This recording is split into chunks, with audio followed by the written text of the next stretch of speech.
James VAT. Mohammad, क्या कर रहे हो? तुम्हारा ध्यान कहां है? देखो वो भाप बाहर निकल रही है। ढक्कन ठीक तरह से बंद करो।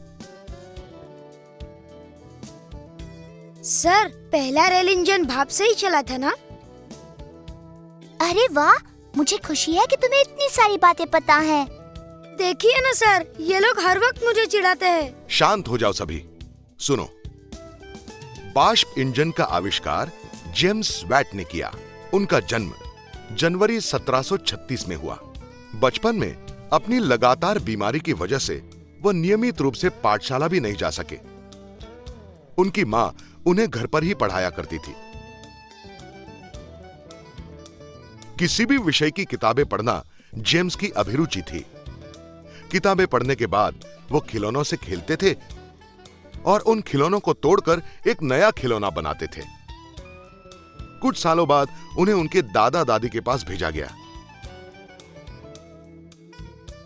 एक दिन जब वो खेल रहे थे, उन्होंने एक केतली देखी। केतली के अंदर पानी उबल रहा था। भाप केतली के ढक्कन को ढकेलकर बाहर आ रही थी। ये देखकर जेम्स उसकी तरफ बहुत आकर्षित हुए। उन्होंने ढक्कन को हटाकर फिर से लगाया और केतली की चोंच पर एक चांदी का चम्मच रख दिया।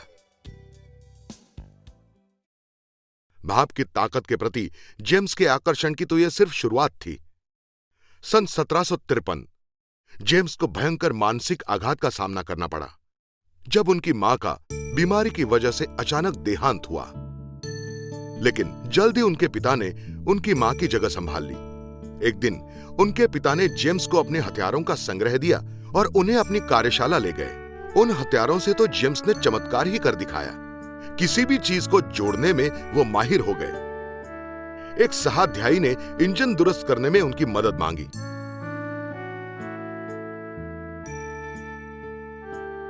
सन 1765 में जब वो इंजन दुरुस्त करने की कोशिश कर रहे थे, अचानक उन्हें चाय की केतली की याद आ गई जो उन्होंने अपने दादी के घर में देखी थी। वो बहुत उत्तेजित हुए।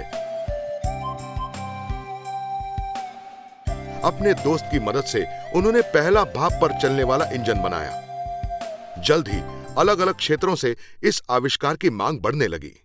सन 1790 तक जेम्स एक बहुत अमीर आदमी बन चुके थे। 19 अगस्त 1819 जेम्स वैट ने शांति से अपनी आखिरी सांस ले ली। इस महान संशोधक के सम्मान में ब्रिटिश एसोसिएशन ने बिजली की शक्ति के एकक को वैट का नाम दिया। हम अपनी रोजाना जिंदगी में जेम्स वैट का उल्लेख हमेशा करते हैं।